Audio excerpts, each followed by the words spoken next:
बातम्या सविस्तर पाहूया। बीड सरपंच हत्या प्रकरणानंतर राज्याचं राजकारण ढवळून निघालंय। या प्रकरणातील आरोपी वाल्मिक कराडचे मंत्री धनंजय मुंडे यांच्याशी जवळीक असल्यानं त्यांना टार्गेट केलं जातंय। त्यांच्या राजीनाम्याची सातत्यानं मागणीही केली जाते। या सर्व आरोपांना धनंजय मुंडेंनी आज राष्ट्रवादीच्या अधिवेशनातून जोरदार प्रत्युत्तर दिलं।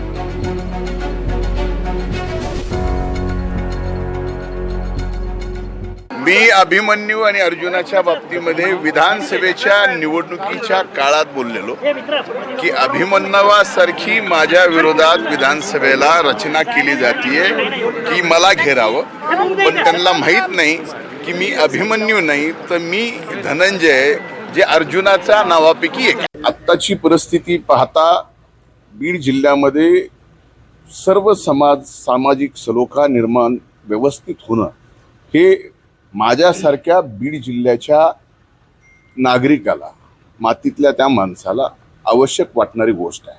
आणि माझी एवढीच विनंती आहे सर्वांनाच की ठीक आहे, मला बदनाम करायचं आहे करा, आणखीन कुणाला बदनाम करायचं आहे करा, पण कृपा करून माझ्या बीड जिल्ह्याला, बीड जिल्ह्याच्या मातीला द्वादश पंचम स्थान असलेलं 12 ज्योतिर्लिंगापैकी 5वं स्थान हे वैद्यनाथाचं आहे। त्या वैद्यनाथ नगरीला बदनाम करू नका। तुमचे आणि वाल्मिक कराड यांचे आर्थिक हितसंबंध असल्याचा देखील आरोप विरोधकांचे।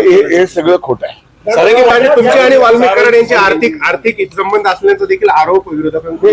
हे सगळं खोटं आहे।